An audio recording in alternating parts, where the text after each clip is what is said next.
저는 가족 부고 소식에도 찾아가지 않습니다. 왜 그러는지 아세요? 어머니 떠나신 뒤로 마당의 식구들 발소리가 사라졌습니다. 지금 42평 마당에 들어오는 건 산짐승 발자국과 우체부 오토바이 뿐이에요. 저는 충북 단양 산골에서 표고버섯을 키우는 73살 박정수입니다. 시멘트 공장 작업반장으로 40년 일했고 퇴직금 1억 3천으로 이 산을 샀어요. 사남매 중 둘째 아들, 형제들한테 한 번도 손 안 벌리고 살았다는 자부심으로 버틴 사람입니다.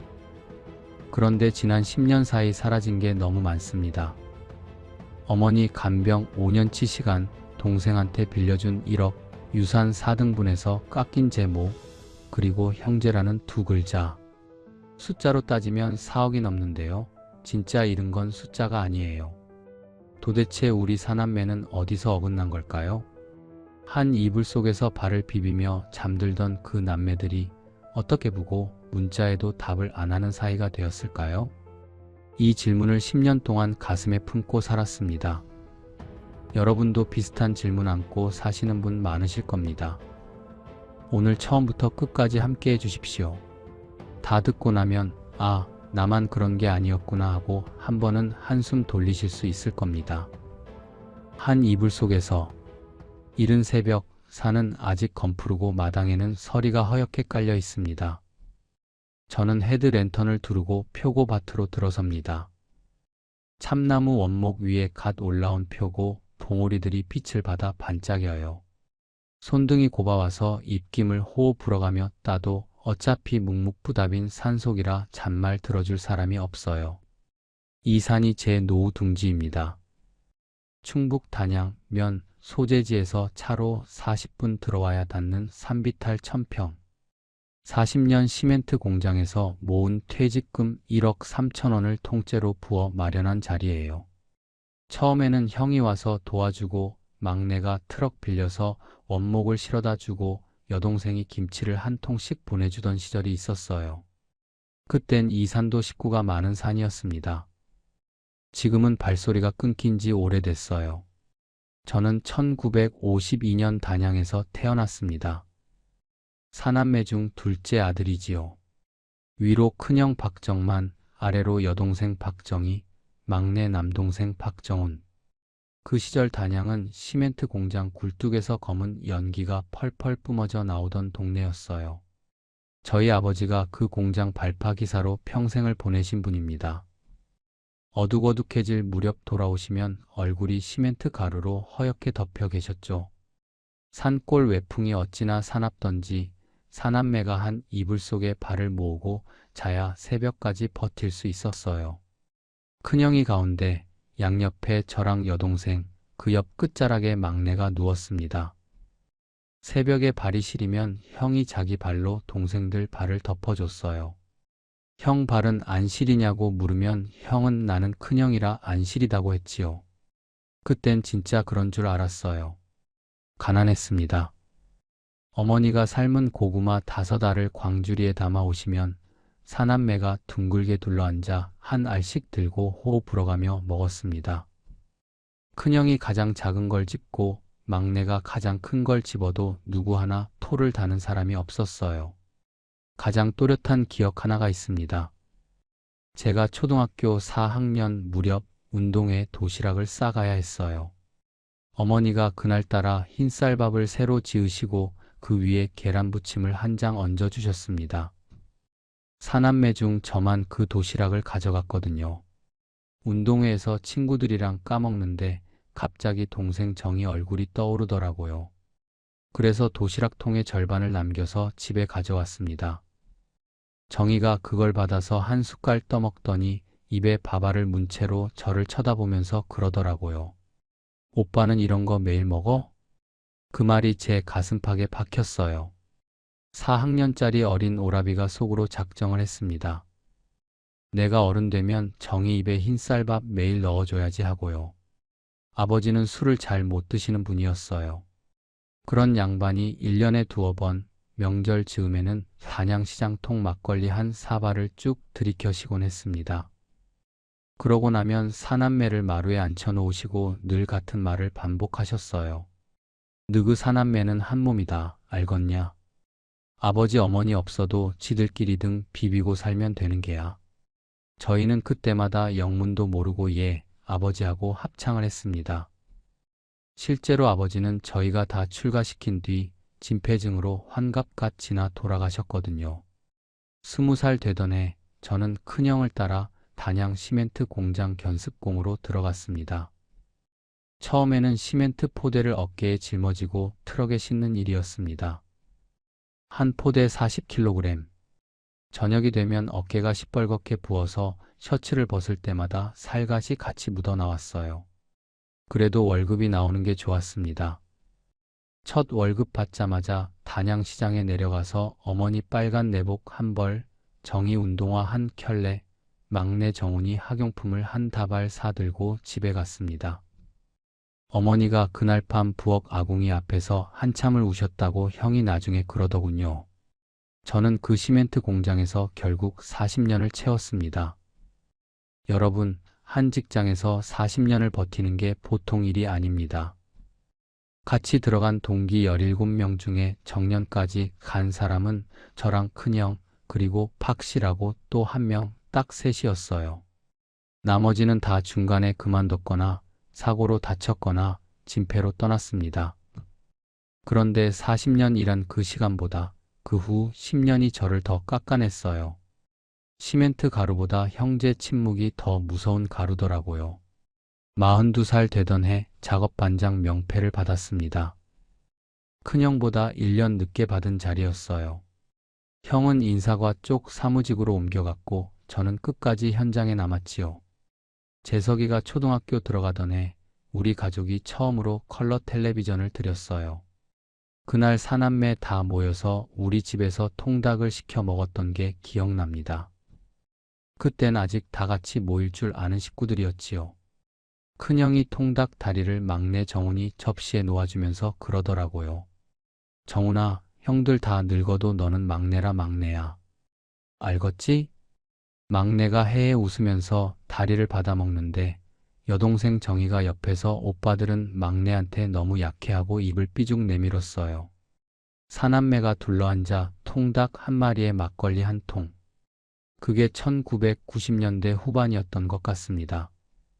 막내 정훈이는 형제 중에 머리가 제일 좋았어요. 그 녀석이 서울 4년제 대학교를 가면서 저희 사남매가 처음으로 흩어졌습니다. 큰형이 등록금을 보태고 제가 하숙비를 보태고 셋이 막내 하나를 떠받쳤어요. 정훈이가 공기업에 합격하던 해 저희는 단양 본가에서 잔치를 했습니다. 어머니가 새벽부터 떡을 빚으시고 아버지는 막걸리 통을 2통이나 사오셨지요. 저는 그때 마음속으로 그랬습니다. 사무직이든 현장직이든 사남매 다 같이만 살자. 여동생 정희는 그 이태 뒤에 결혼했습니다. 인천에서 인쇄소를 운영하던 매제와요. 결혼식 날 정희가 신부 대기실에서 저를 보더니 그러더라고요. 오빠, 운동회 도시락 그거 기억나? 저는 그게 무슨 말인지 한참을 곱씹었지요. 오빠는 이런 거 매일 먹어?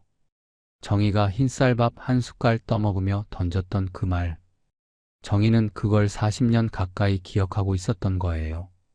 저는 그날 결혼식에서 처음으로 사람들 앞에서 펑펑 울었습니다. 1999년 어느 가을밤 저는 단양 마당 평상에 누워 사남매 가족 사진을 한 장 떠올려 봤습니다. 큰형 부부, 우리 부부, 정희 부부, 정훈이 부부. 조카들까지 합치면 38배, 아이 5, 모두 13. 명절이면 그 13이 단양 본가 마당에 차를 4대씩 세워두고 시끌벅적했어요. 그땐 정말 한 몸인 줄 알았습니다. 근데 여러분, 한 몸이라는 게 평생 가는 줄 알았는데 알고 보니 그게 한식이었어요. 부모님 그늘 아래에서만 잠깐 한 몸일 수 있는 그런 한식이. 저는 그걸 너무 늦게 알았습니다. 환갑이 다 되어서야 알았어요. 정확히 말하자면 환갑이 지나고 어머니가 쓰러지신 그날부터 알기 시작했지요. 어머니가 쓰러지시던 밤. 전화벨이 울렸을 때 저는 마침 단양읍 단골 칼국수집에서 큰형이랑 마주 앉아 있었습니다. 환갑을 바로 코앞에 둔 시점이었지요. 2012년 늦가을 어둑어둑한 저녁 무렵이었어요. 형이 어묵 국물을 한 모금 후룩 마시면서 내 환갑은 그냥 조용히 넘기자 하고 말을 막 마쳤을 때 제 핸드폰이 부르르 떨렸습니다. 화면에 뜬 건 어머니 본가 번호가 아니었어요. 단양경찰서였습니다. 그 5글자를 본 순간 저는 칼국수 그릇을 통째로 엎을 뻔했어요. 경찰서에서 노인이 사는 자식한테 전화를 거는 이유. 사남매 머리 위에 한 가지밖에 없는 답이 떠오르지 않습니까? 저는 떨리는 손으로 통화 버튼을 눌렀습니다. 박정수 씨 되시지요? 어머님 박수님 여사 보호자십니까? 어머니가 단양읍에서 충주 방향으로 한참 떨어진 국도변을 헤매고 계셨다고 했습니다. 잠옷 차림에 슬리퍼 한 짝만 신고 계셨다는 거예요. 한밤중이 다 된 시간, 10월 말의 산골 새벽 기온은 사람을 얼릴 만큼 차가웠습니다. 지나가던 화물 트럭 기사가 도로변 가드레일 옆에서 흔들거리는 노인을 보고 차를 세웠고 트럭 기사가 어머니 이름과 주소를 묻는데도 어머니가 답을 못 하셨대요. 경찰서에서 어머니 옷안에 누벼둔 이름표를 보고 가족을 찾았다고 했지요.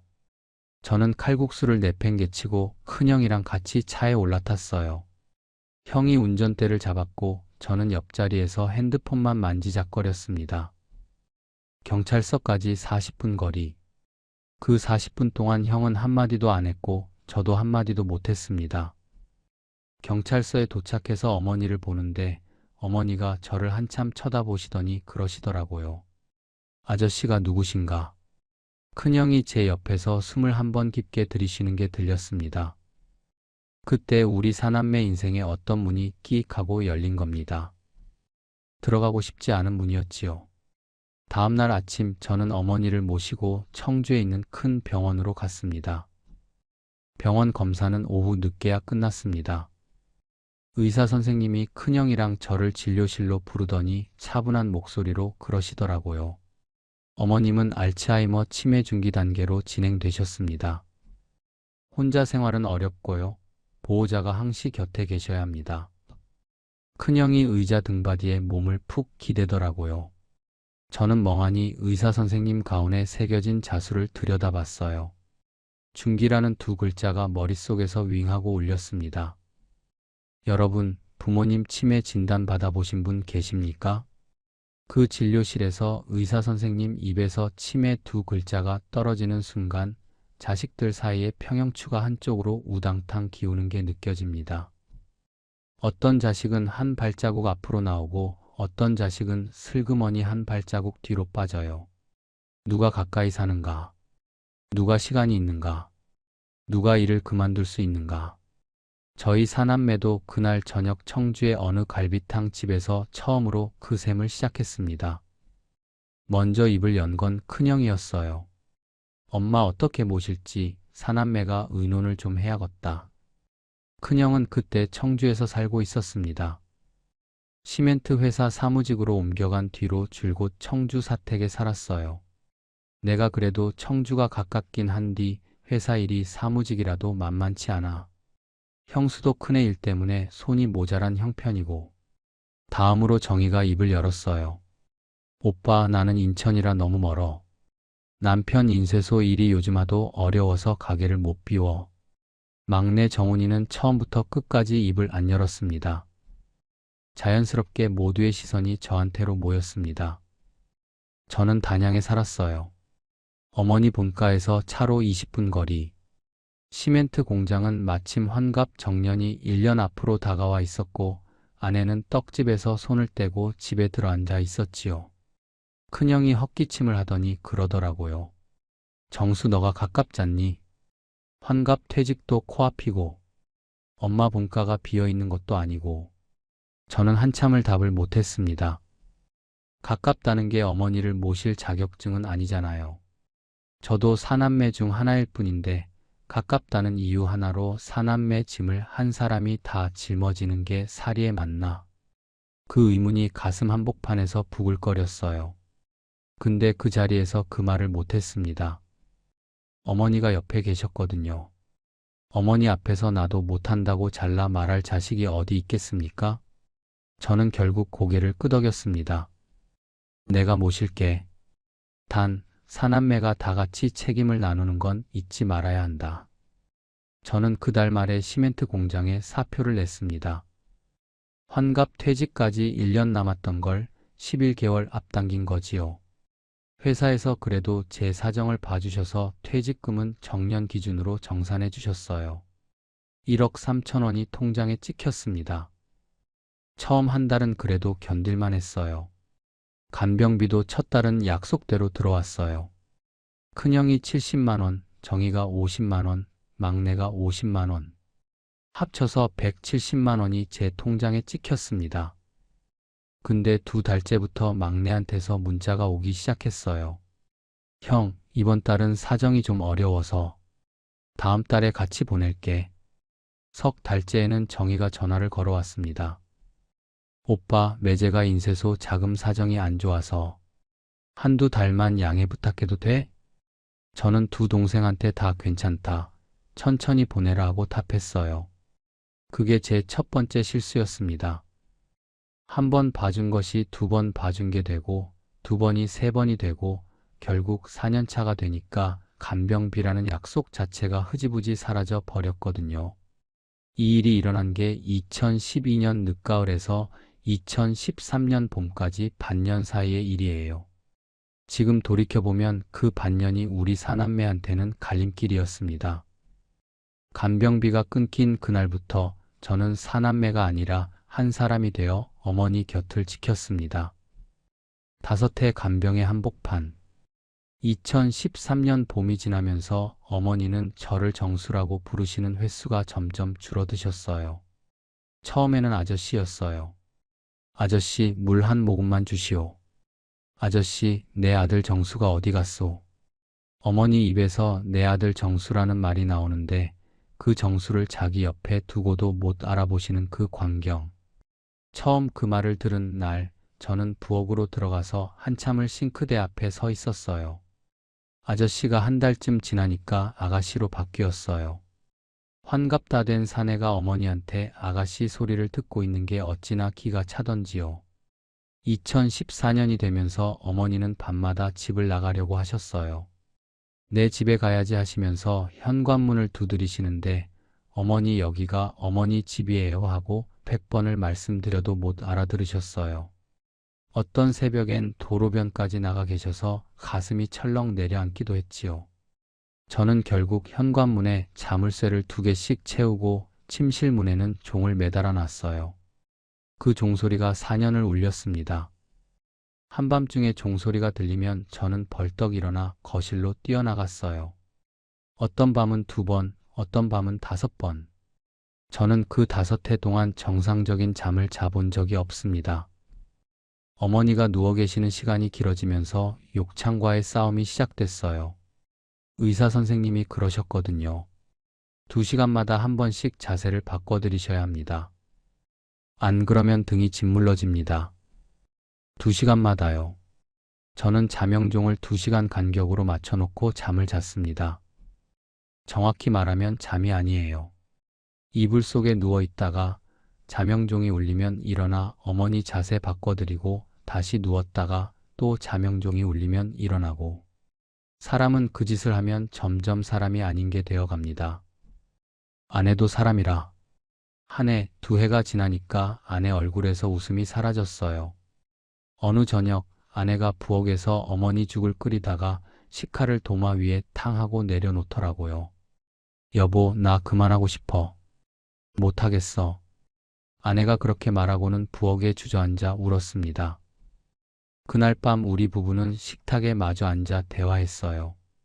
여보, 그래도 어머니야. 알아. 알지.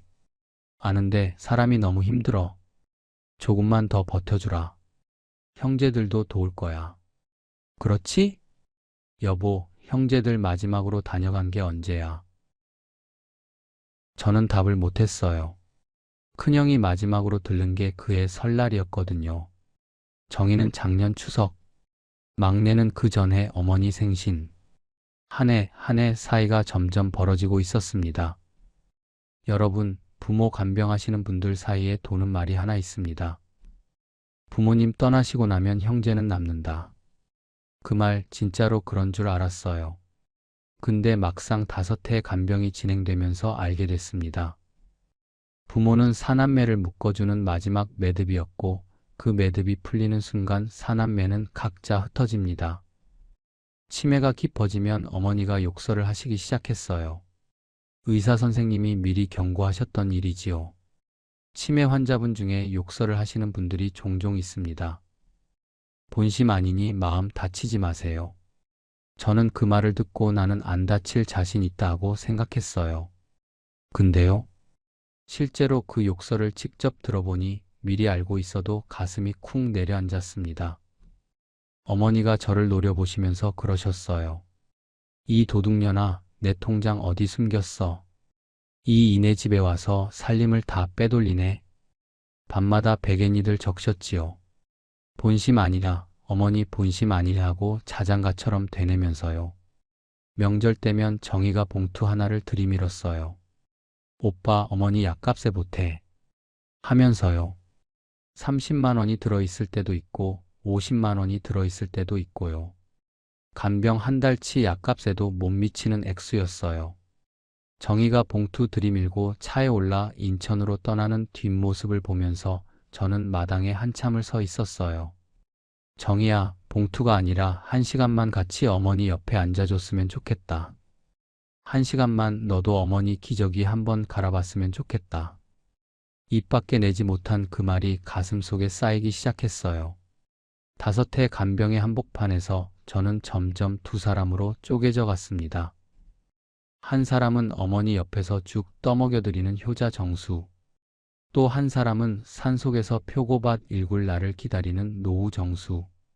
이 두 사람이 한 몸 안에 있다는 게 사람을 미치게 하더라고요. 그 5해 동안 저는 한 번도 휴가를 못 갔습니다. 한 번도 친구를 만나러 못 갔어요. 사남매가 약속한 다 같이 책임을 나눈다는 그 말이 결국 저 한 사람의 5해로 바뀌었던 겁니다. 그리고 그 5해의 끝에서 저는 어머니 임종을 지켰어요. 어머니가 마지막 숨을 거두시던 그 새벽, 형제들은 아무도 그 자리에 없었습니다. 어머니의 마지막 새벽, 2017년 늦가을 어느 새벽이었어요. 어머니는 이미 며칠째 곡기를 끊으신 상태였고 의사 선생님이 이번 주 안이 고비라고 하셨던 그 주의 새벽이었습니다. 밖은 아직 어둑어둑했고 산 너머에서 첫 닭 우는 소리가 들려오고 있었어요. 저는 어머니 손을 잡고 침대 옆에 의자 하나 끌어다 앉아 있었지요. 어머니 손이 평소보다 차가웠고 호흡이 점점 길어지고 있었습니다. 어머니는 그 새벽에 눈을 한번 가늘게 뜨셨어요. 저를 정확히 보시는 것 같지는 않았지만 시선이 제 쪽을 향하셨습니다. 어머니 입술이 천천히 움직였어요. 저는 어머니 입가에 귀를 가까이 댔습니다. 정수야. 5해 만에 어머니가 저를 정수라고 부르셨습니다. 5해 동안 어머니 입에서 나온 호칭이 아저씨, 아가씨, 도둑년, 그리고 무수한 욕설. 그 5해를 지나 마지막 새벽에 어머니는 다시 정수라는 두 글자를 찾아내신 거예요. 저는 어머니 손을 두 손으로 꼭 쥐었습니다. 예, 어머니. 정수예요. 하고 답을 했어요. 어머니가 옅게 미소를 지으시는 것 같았어요.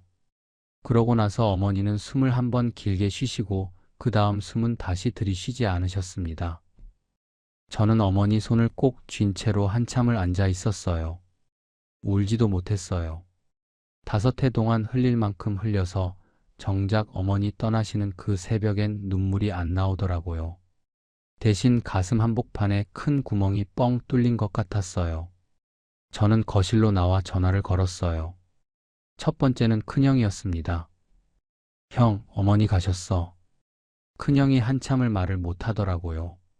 저쪽 너머에서 숨 쉬는 소리만 들렸어요.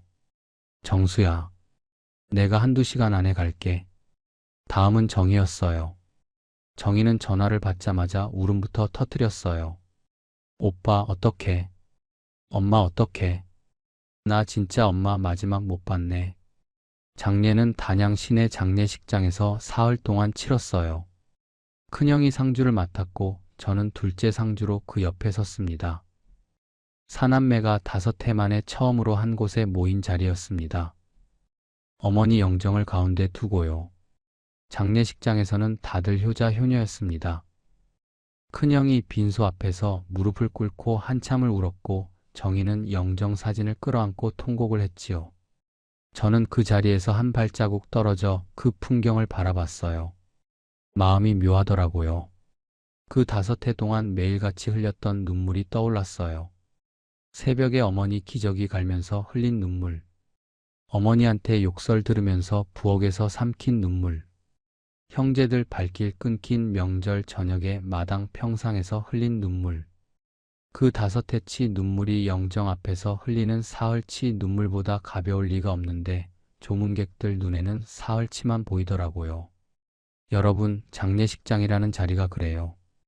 거기서는 가장 많이 우는 자식이 가장 효성스러운 자식이 되고 영정 앞에서 가장 큰 소리로 통곡하는 자식이 가장 사랑한 자식이 됩니다. 근데 진짜 효도는 영정 앞이 아니라 침대 옆에서 일어나잖아요. 새벽에 2시간마다 자세 바꿔드리는 일. 욕창 안 생기게 등을 닦아드리는 일. 그 일들은 영정 사진에 안 찍힙니다. 어머니 유품은 단출했어요. 한복 2벌, 외출용 점퍼 1벌, 안경 2개, 구두 1켤레, 그리고 돌아가시기 전에 늘 머리맡에 두셨던 사진 1장. 사진은 사남매가 어릴 적 단양 마당에서 찍은 흑백 사진이었어요. 4학년쯤 된 제가 가운데서 정희를 안고 있고 그 옆에 큰형이 막내를 들쳐 업고 서 있는 그 사진. 어머니가 그 사진을 5해 동안 머리맡에서 떨어뜨리지 않으셨더라고요. 그때까지만 해도 저는 사남매가 어머니 떠나셨어도 이 사진처럼 한자리에 모일 수 있다고 생각했습니다. 그게 제 마지막 착각이었어요. 49제 끝난 지 일주일 만에 큰형한테서 전화가 왔습니다. 정수야, 어머니 재산 정리 좀 해야 안 되겠나? 저는 그 전화를 받고 잠깐 말을 못했어요. 어머니 향내가 아직 본가에 남아있는 시점에 재산 정리라는 5글자가 큰형 입에서 나오는 게 어찌나 시리던지요. 저는 예, 형. 알겠어요 하고 답하고 끊었습니다. 전화를 끊고 마당 평상에 또 앉았어요. 부모님 살아계실 때는 사남매가 같은 방향을 보고 있었거든요. 부모님이라는 한 점을 가운데 두고 사남매가 사방에서 그 점을 보고 있었어요. 근데 부모님이 사라지면 그 점이 없어지는 거잖아요. 점이 없어지면 사방에서 그 점을 보던 사남매는 이제 서로를 보게 되지요. 그제야 사남매끼리는 평생 한 번도 정면으로 본 적이 없는 사이라는 걸 알게 되더라고요. 큰형 청주 아파트 거실에서 사남매 회의가 잡혔어요. 큰형이 노란 봉투에서 서류를 한 뭉치 꺼내 놓더라고요. 어머니 남기신 거 정리해봤다. 들어봐라. 큰형 정리에 따르면 어머니 재산은 단양 본가 한 채와 농협 정기예금 4천만 원이었어요. 단양 본가 시세는 1억 정도라고 했지요. 합쳐서 1억 4천만 원. 사남매로 나누면 한 사람당 3,500만 원이 떨어지는 셈이었습니다. 저는 그 숫자를 들으면서 속으로 셈을 했어요. 그럼 5해 간병값은 어디로 가는 거지? 큰형이 잠깐 헛기침을 하고 그러더라고요. 근데 정수야, 너가 5해 동안 어머니 본가에서 살았잖니? 월세 한 푼 안 내고 살았으니 그 부분은 좀 빼고 나누는 게 맞지 않을까? 거실 공기가 한번 출렁했어요. 월세 한 푼 안 내고 살았다는 그 한마디가 5해 간병의 무게를 한 번에 깎아내리는 단어였거든요. 저는 그 자리에서 무슨 말을 해야 할지 입이 떨어지지 않았어요. 옆에서 정희가 큰형 말을 거들기 시작했어요. 오빠 말도 일리는 있어. 나도 매달 봉투는 보냈잖아. 막내까지 고개를 끄덕였습니다. 저는 거실 가운데에서 한 사람이 되어 있었어요. 사남매가 아니라 한 사람. 그 한 사람한테 삼남매가 5해의 무게를 월세 한 푼 안 낸 세월로 환산해 들이밀고 있었지요. 4등분이라는 이름. 거실 안 공기가 무거웠어요. 저는 손이 떨려서 무릎 위에 두 손을 모았어요. 한 번 숨을 깊게 들이쉬고 입을 열었습니다. 형, 5회야. 5회. 큰형이 저를 봤어요. 내가 새벽 2시에 어머니 찾아 골목 뛰어다닌 게 몇 번인 줄 알아? 어머니 욕창 안 생기게 2시간마다 자세 바꿔드린 게 몇 천 번인 줄 알아? 어머니가 나 도둑년이라고 하실 때, 그 손에 머리채 잡혔을 때, 그래도 그 손 안 놓고 어머니 모신 게 5회야. 거실에 침묵이 길게 깔렸어요. 근데 그게 월세를 안 낸 거라고? 그럼 형이 한 달만 해봐. 단 한 달만. 정희가 옆에서 작은 소리로 오빠 그런 뜻이 아니라 하고 말을 시작했지만 저는 그 말을 끊었습니다. 정희야, 너도 마찬가지다. 너 봉투 보낸 거 고맙다. 진짜 고마운데. 그 봉투랑 5회 간병이랑 한 줄에 놓는 건 아니지 않냐. 큰형이 한참을 말을 못하다가 결국 한숨을 한 번 쉬었습니다. 정수야, 우리가 너 고생한 거 모르는 거 아니다. 근데 법이라는 게 사남매 평등이라. 법. 그 한 글자에서 저는 또 한 번 휘청했어요. 법대로 4등분이라는 말은 5회의 무게를 법 앞에서 4분의 1로 깎아내리겠다는 선언이었거든요. 사남매 사이에 법이라는 단어가 등장하는 순간 사남매는 끝난 거예요. 거실 회의는 1시간을 더 끌었어요. 저는 결국 한 가지 조건을 제시했습니다. 단양 본가는 내가 맡을게. 형이랑 동생들 몸만큼 내가 돈으로 정산해 주마. 큰형이 잠깐 생각하더니 그러더라고요.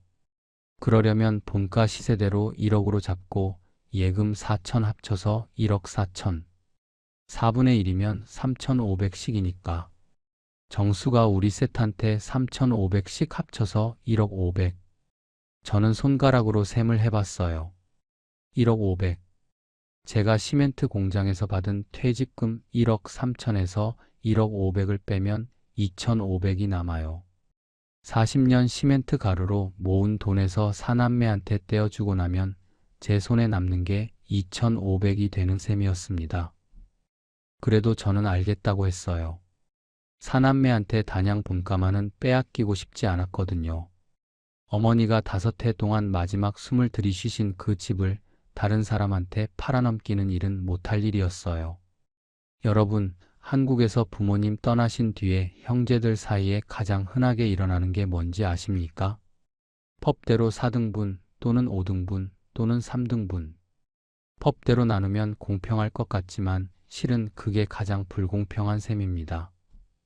간병 5해 한 자식과 한 해 2번 내려와 봉투 들이밀고 간 자식이 법 앞에서는 똑같은 4분의 1이거든요. 법이 사남매를 평등하게 대해줄 때 그 평등이 5해 짊어진 자식의 등을 한 번 더 짓누릅니다. 일주일 뒤 저는 단양 농협에 가서 적금을 깼어요. 1억 3천 통장에서 1억 500을 빼서 큰형, 정희, 막내 통장으로 각각 3,500만 원씩 송금했습니다. 송금 버튼을 누를 때마다 손가락이 떨렸어요. 한 번 누를 때마다 5회 한 토막씩이 통장에서 빠져나가는 기분이었지요. 송금 끝나고 한 달쯤 됐을 때 정희가 전화를 했어요. 명절이 다가오니 단양 본가에 모이자는 전화였지요. 오빠, 이번 추석에 사남매 다 모이자. 저는 그 전화를 받으면서 처음으로 정희한테 거짓말을 했어요. 정희야, 본가에 일이 좀 있어서 그날 못 모일 것 같다. 다음에 보자. 전화를 끊고 거실 의자에 앉아 한참을 멍하니 있었어요. 거실 회의 때 큰형 셈을 거들었던 정희 목소리가 한 달이 지나도 가시질 않더라고요. 오빠 말도 일리는 있어. 정희가 던졌던 그 한마디. 저는 그 한마디 앞에서 마음의 문 한 칸을 닫았습니다. 2018년 봄, 저는 미뤄두었던 표고밭을 본격적으로 시작했어요. 산비탈 1,000평의 참나무 원목을 들여놓고 종균을 받고 비가림 시설을 설치했지요. 혼자 했어요. 한 사람을 부를까 하다가 그냥 혼자 했습니다. 사람을 안 보는 시간이 그때 저한테는 약이었거든요. 아내가 그러더라고요. 여보, 요즘 표정이 좀 풀렸네. 저는 웃으면서 산에 가면 사남매 생각이 안 나거든 하고 답했어요. 아내가 그 답을 듣고 한참을 말을 못했지요. 그러더니 부엌에서 식탁으로 김치 한 보시기를 가지고 오면서 그러더라고요. 여보, 형제는 안 보고 살아도 돼. 산이랑 같이 살자. 저는 그 말을 듣고 코끝이 시큰했어요. 사남매에 대한 미련을 그날 저녁 식탁에서 한번 내려놓은 것 같습니다. 근데 표고밭을 시작하고 2해가 지났을 때 정희한테서 전화가 왔어요. 이 전화가 우리 사남매 사이를 한 번 더 깎아내리는 전화였습니다. 사라진 1억. 2020년 봄. 정희가 단양 본가로 직접 찾아왔습니다. 한낮 햇볕이 마당에 가득 내려앉은 날이었어요. 정희가 매제도 안 데리고 혼자 차를 몰고 왔더라고요. 얼굴이 헬쑥했고 화장도 안 하고 왔지요. 저는 정희 얼굴을 보자마자 일이 잘못됐다는 걸 알아챘습니다. 정희는 마루에 앉자마자 입을 열었어요. 오빠, 매제 인쇄소 부도가 났어. 거래처 사장이 수금을 안 해주고 잠적해버렸어. 이번 주 안에 어음 결제 못하면 진짜 길바닥이야. 얼마면 되겠냐? 오빠, 1억만. 1억만 빌려주면 어음 맞고 다시 일어설 수 있어. 1억. 그 한 글자에 저는 한 번 숨이 막혔습니다. 표고밭 운영자금으로 묶어둔 게 1억하고도 천이 조금 더 됐어요. 이 1억을 빼면 표고밭 비가림 시설 보수비랑 종균 추가 구입비가 빠듯해지는 셈이었지요. 저는 한참을 말을 못했어요. 정희가 그때 마루에 무릎을 꿇었어요. 환갑이 다 된 여동생이 친오빠 앞에서 무릎을 꿇은 거예요. 오빠, 평생에 한 번 부탁이야. 매제 살려줘. 저는 정희를 일으켜 세우려고 했지만 정희가 안 일어났어요. 저는 그 자리에서 결국 알겠다고 했습니다. 정희야, 일어나라. 1억 보낼게. 근데 정희야, 형편 펴면 갚아야 한다. 알지? 당연하지, 오빠. 당연히 갚지. 차용증 써줄까? 차용증은 됐다. 우리 사이에 무슨 차용증이냐? 이 한마디. 우리 사이에 무슨 차용증이냐? 이 7글자가 제 10년을 헝클어뜨릴 줄 그땐 몰랐어요. 저는 그날 저녁 농협 인터넷 뱅킹으로 정희 통장에 1억을 송금했습니다. 처음 1년은 정희가 자주 연락을 했어요. 한 달에 한 번씩 전화를 걸어왔지요. 오빠, 매제가 다시 거래처 두어 군데를 잡았어. 좀 풀리고 있어. 오빠, 이번에 큰 건 하나 받았어. 형편 풀리면 조금씩이라도 갚을게. 저는 정희한테 늘 같은 답을 했어요. 정희야, 천천히 해라. 너희 자리 잡는 게 우선이다. 저는 진심이었습니다. 사실 마음 한구석에 정희가 천천히라도 갚아주겠지 하는 기대가 있었어요. 그 기대가 2번째 실수의 씨앗이었습니다. 2년째가 되면서 정희 연락이 뜸해지기 시작했어요. 한 달에 한 번이 2달에 한 번이 되고 2달이 3달이 되고요. 명절에도 안 내려왔어요. 정희가 단양 본가에 발을 딛지 않았습니다. 여러분, 형제 사이에 돈이 오고 가면 어떤 일이 일어나는지 아십니까? 빌려준 쪽은 처음엔 기다립니다. 그 다음엔 궁금해집니다. 그 다음엔 서운해집니다. 그 다음엔 화가 납니다. 그 모든 단계를 빌린 쪽한테 한 번도 입 밖에 내지 못한 채로 혼자서 거쳐요. 근데요, 빌린 쪽은 그 사이에 또 다른 길을 갑니다. 부담스러움이 회피로, 회피가 거리두기로, 거리두기가 결국 그게 빌린 돈이었냐는 한마디로 굳어요. 2024년 봄, 저한테 큰일이 생겼어요. 외아들 재석이가 늦둥이로 본 손자가 그해 대학에 합격을 했거든요. 재석이는 40이 넘어서 아이를 봤어요. 재석이도 형편이 빠듯한 시절이라 등록금 마련이 어려웠지요. 재석이가 어느 저녁 단양에 내려와서 그러더라고요. 아버지, 저희 아들 등록금이 좀 부족해서요. 혹시 보태주실 형편이 되시는지. 저는 재석이 앞에서 한참을 말을 못했어요. 표고밭 운영이 그의 가뭄 때문에 매출이 반토막 났었거든요. 그때 정희한테 빌려준 1억이 떠올랐어요. 1억 중에 일부만 돌려받아도 손자 등록금은 마련할 수 있겠다 싶더라고요. 저는 며칠을 망설이다가 결국 정희한테 전화를 걸었습니다.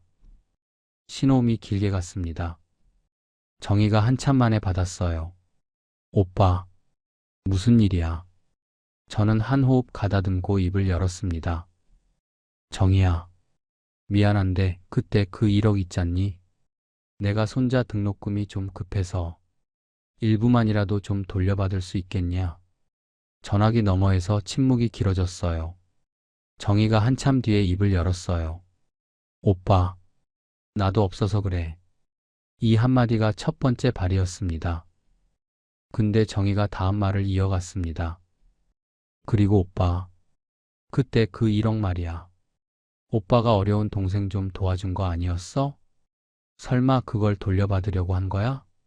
전화기를 잡은 손이 한번 굳었어요. 저는 한참을 말을 못했습니다. 오빠가 어려운 동생 좀 도와준 거 아니었어. 이 한마디가 4년 전 마루에 무릎 꿇고 평생에 한 번 부탁이야 하던 그 정의를 한순간에 지워버렸어요. 저는 결국 한마디만 했습니다. 정희야, 알았다. 끊자. 전화를 끊고 저는 마루에 한참을 앉아 있었어요. 화도 안 났어요. 가슴 한복판이 텅 비는 그런 느낌이었지요. 배신감이라는 단어가 있는데 저는 배신감보다 허탈함이 훨씬 컸습니다. 정의가 나쁜 사람은 아니거든요. 근데 돈 앞에서는 사람이 이렇게 변하는구나 하는 깨달음이 가슴팍에 천천히 내려앉았어요. 전화를 끊고 한 달쯤 지났을 때 단양 본가에 있는 사촌 동생한테서 전화가 왔어요. 정수 형, 인천에서 정희 누나가 그러더라. 정수 오빠가 10년 만에 1억 갚으라고 해서 매제가 또 쓰러질 뻔했다고. 저는 그 전화를 받고 한참을 멍하니 있었어요. 정희가 친척들 사이에서 저를 야박한 오빠로 만들어 놓고 있었던 거예요. 저는 거기서 마지막 한 가닥 연이 끊어지는 걸 느꼈습니다. 손자 등록금은 결국 표고밭 종균 통장을 깨서 마련했어요. 1억은 사라지고 종균 통장은 깨지고 사남매는 흩어지고 환갑 넘어 저한테 남은 게 뭔가 셈을 해봤지요. 산 1000평, 표고밭 비가림 시설, 단양 본가, 그리고 아내. 사람으로 치면 단 한 명 아내가 남았더라고요. 형제 셋은 사라지고 아내 한 사람이 남은 셈이었습니다. 자식까지 셈하던 그 명절. 2024년 추석. 정희와 1억일이 있고 5달쯤 지난 시점이었어요. 큰형이 청주에서 명절 모임을 갖자고 했습니다. 저는 한참을 망설이다가 큰형 부부 둘만 모인다는 말을 듣고 가기로 했어요. 저는 그날 단양에서 청주까지 차를 몰고 가면서 사실 마음속에 이번엔 좀 풀리려나 하는 기대가 있었어요. 큰형이 어머니 49제 끝나고 거실 회의 이후로 사이가 어색했지만 그래도 큰형은 큰형이니까요. 큰형 청주 아파트는 어머니 49제 끝나고 처음 가보는 자리였어요. 거실에 들어서니 큰형 손녀가 마침 100일가 지난 시점이라 유아용 침대가 거실 한복판에 놓여 있었지요. 큰형 부부가 손녀 옆에서 한박 웃음을 짓고 있었어요. 저는 거실에 들어서면서 그 풍경을 봤습니다. 큰형이 손녀 옆에서 환하게 웃는 그 표정을 5해 어머니 간병 시절엔 한 번도 보지 못한 표정이었어요. 큰형 얼굴이 그렇게 환하게 풀어진 모습은 처음이었지요. 정민이가 큰형 큰아들이라 저한테는 조카지요. 정민이는 그의 45 큰 회사 부장이었습니다. 정민이가 자기 핸드폰을 꺼내 사진을 보여주더라고요. 작은 아버지, 저희 회사 이번에 신문에 났어요. 이번에 큰 사업 따낸 거 제가 책임자였거든요. 큰형이 옆에서 거들었어요. 정민이가 이번에 직급 한 단계 또 올라갔다. 부장 단지 3년 만에 선임 부장. 저는 정민이한테 잘했다, 정민아. 큰아버지가 자랑스럽다고 한마디 해줬어요. 근데 큰형이 거기서 멈추지 않았습니다. 정민이가 그래도 일찍 정신을 차려서 다행이야. 어릴 때부터 한 길을 갔으니까. 저는 그 한마디를 듣고 잠깐 어색하게 웃었어요. 어릴 때부터 한 길을 갔으니까. 이 한마디가 분위기상 다음 한마디를 부르는 것 같았거든요.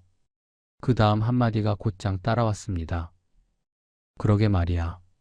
우리 재석이는 언제 정신 차리려나. 벌써 40인데. 밥상 위 공기가 한번 멈췄어요. 저는 큰형 얼굴을 봤습니다. 큰형은 무심코 던진 거였어요. 큰형은 그 한마디가 동생 가슴팍에 어떻게 꽂히는지 몰랐어요. 근데 저한테는요. 저한테는 그 한마디가 5해 간병의 무게보다 1억 떼인 일보다 더 깊게 박혔습니다. 재석이는 우리 외아들이에요. 사남매 안에서 저는 외아들 하나 둔 부모지요. 큰형은 큰아들 정민이가 부장이고 작은 아들도 회사를 다니고 있어요. 정희는 딸 둘이 다 결혼해서 손주를 봤고요. 막내도 아들 둘이 다 사회 자리 잡았지요. 우리 재석이만 40이 넘어서도 늦둥이 손자 등록금을 친정아버지한테 보탬받는 형편이었습니다. 재석이는 사실 평생 성실한 아들이었어요. 시멘트 공장 작업반장 아버지를 둔 외아들로 한 번도 부모 속을 썩인 적이 없었지요. 직급이 부장 못됐고 회사가 신문에 안 났고 아파트 한 채를 강남에 못 샀을 뿐이지요. 근데 사남매 안에서 자식 셈을 시작하면 재석이는 자꾸 한쪽 끝으로 밀려가요. 큰형이 그날 던진 한마디는 재석이를 그 끝자리로 밀어넣는 한마디였어요. 저는 그 밥상에서 한마디도 안 했어요. 아내가 옆에서 제 손등을 한번 두드렸지요. 여보, 식기 전에 드세요 하면서요. 저는 갈비찜을 한 점 입에 넣었지만 맛이 안 났어요. 저녁이 끝나갈 무렵에 저는 핸드폰을 한번 들여다보는 신용을 하면서 그러더라고요. 형, 표고밭에 일이 좀 있어서 일찍 일어나야 할 것 같다. 큰형이 그래. 멀리서 와줘서 고맙다 하고 손을 흔들었어요. 저는 차 운전석에 앉아 한참을 시동을 안 걸었어요. 조수석에서 아내가 제 손을 잡아주더라고요.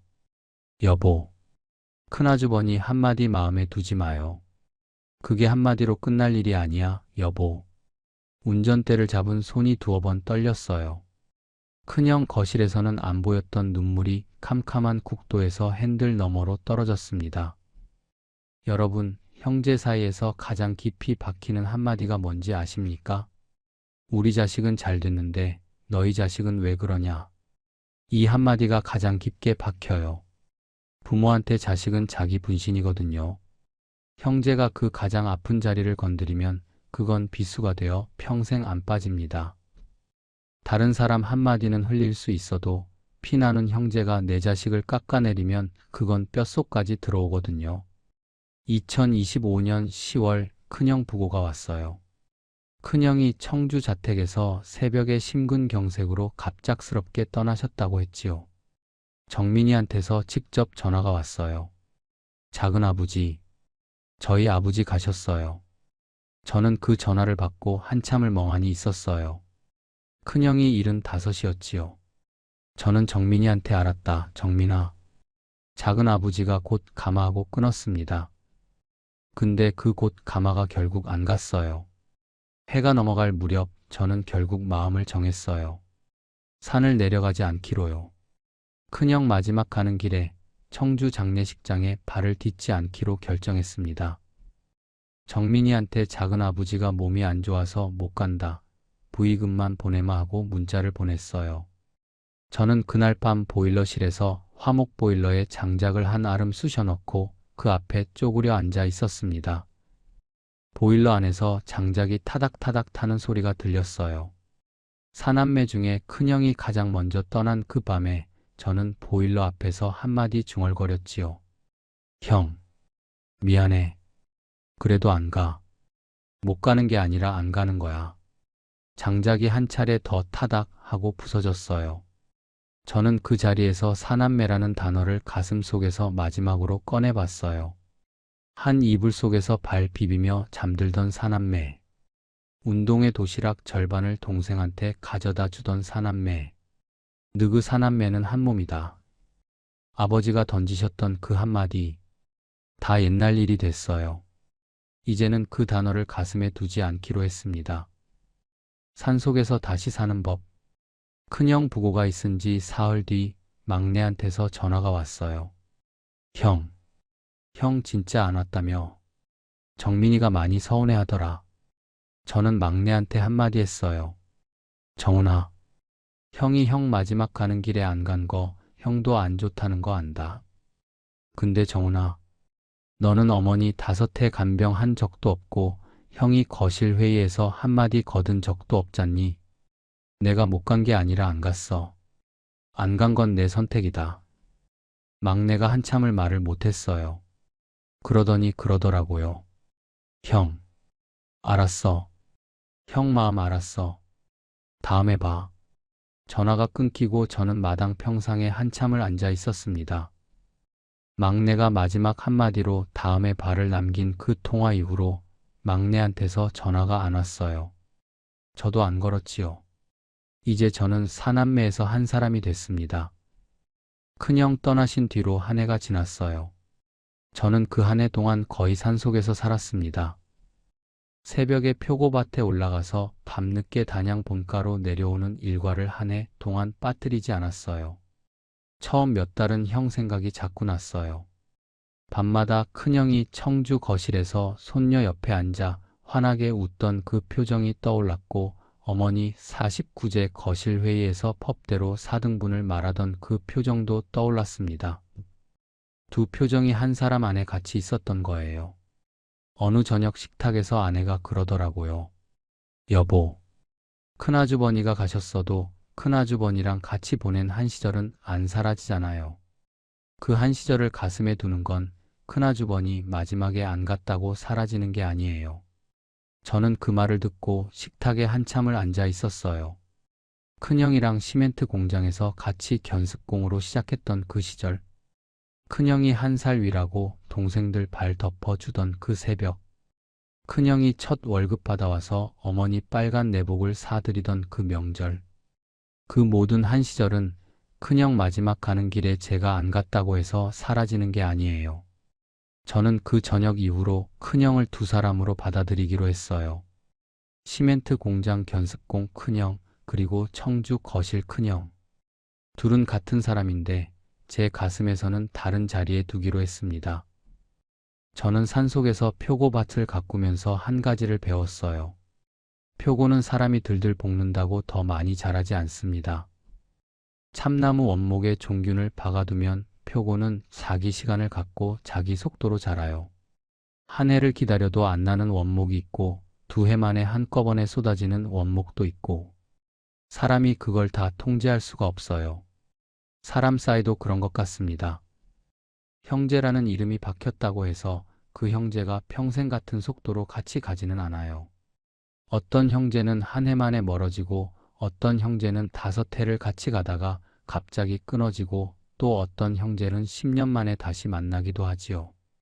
표고밭에서 원목을 받아들이는 마음으로 형제도 받아들이는 게 가장 마음 편하더라고요. 여러분, 형제와 멀어졌다고 해서 여러분이 나쁜 사람이 되는 게 아닙니다. 형제와 가까운 게 가장 좋은 거지만 가까울 수 없는 형제라면 거리를 두는 것도 자기 자신을 지키는 길이에요. 사람 마음은 한정된 그릇이에요. 미움으로 그 그릇을 채우면 다른 좋은 마음이 들어올 자리가 없어요.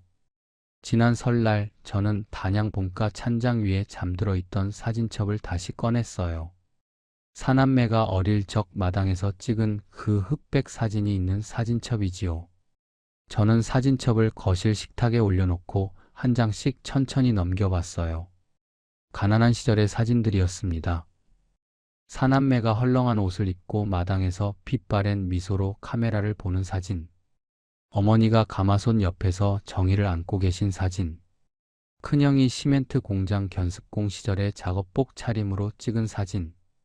예전에는 그 사진들을 보면 가슴이 먹먹해졌어요. 그때는 다 같이 한 몸이었는데 지금은 왜 이래 하는 마음이에요. 근데 이번엔 달랐습니다. 그때 우리는 분명히 한 몸이었어. 지금 멀어졌다고 그 한 몸이 사라지는 게 아니야. 이 마음이 들었어요. 한 시절은 한 시절대로 가슴에 두면 되는 거예요. 한 시절이 있었다는 사실은 시간이 지나도 사라지지 않거든요. 저는 사진첩을 덮으면서 마음 한구석이 가벼워지는 걸 느꼈습니다. 표고밭이 자리를 잡으면서 산속에 사람이 1명, 2명 들어오기 시작했어요. 종균 작업 도와주는 단양 토박이 황씨 어른, 비가림 시설 손봐주는 충주 출신 김 사장, 표고 직거래로 인연 맺은 서울 손님 부부.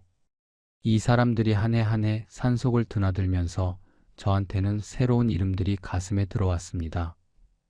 피로 묶인 쌓이는 아니지요. 근데 한 해 한 해 같이 일하면서 쌓이는 정이라는 게 있더라고요. 황씨 어른이 새벽에 종균을 같이 박으면서 정수형, 점심에는 내 집사람 청국장 한 그릇 같이 먹읍시다 하고 던지는 그 한마디. 이 한마디들이 사남매 한마디들이 빠진 자리를 한 칸씩 채워줍니다. 재석이는 그 사이에 늦둥이 손자가 대학교 2학년이 됐어요. 재석이가 한 달에 한 번씩 단양에 내려와요. 손자도 가끔 같이 옵니다. 손자가 단양 본가 마당에 들어오면서 할아버지 표고 따러 가요 하고 외치는 그 모습이 사남매 시절 사진첩만큼이나 따뜻해요. 손자가 단양 마당에 들어와서 마루에 걸터 앉으면 저는 늘 같은 한마디를 합니다.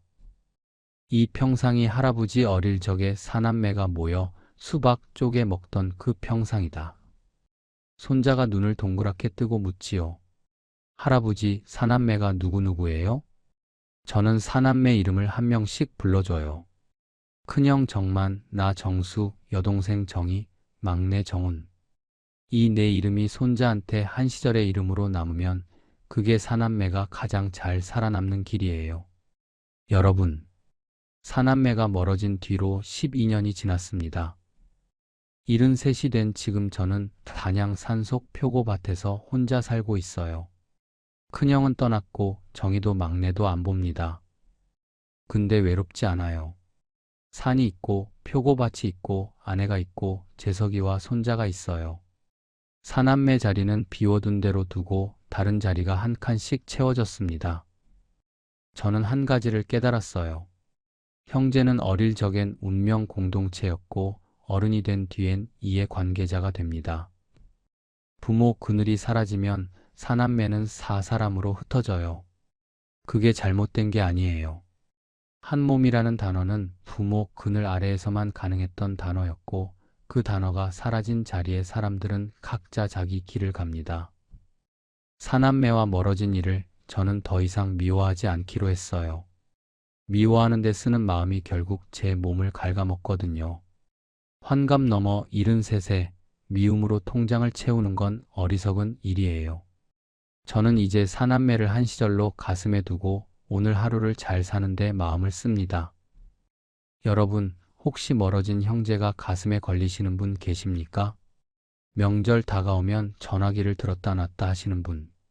만나면 어색하고 안 만나면 서운한 그 사이에서 마음이 무거우신 분. 그런 분들께 한마디 드리고 싶어요. 멀어져도 괜찮습니다.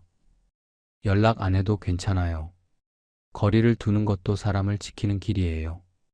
오늘 이야기가 가슴에 닿으셨다면 댓글 한 줄 남겨주십시오. 저도 멀어진 형제가 있어요. 한마디라도 좋고 오늘 위로받았습니다. 한마디라도 좋습니다. 구독과 좋아요도 부탁드려요. 여러분, 오늘 하루도 산속의 저처럼 무사히 한 매듭을 풀어가시기를. 감사합니다.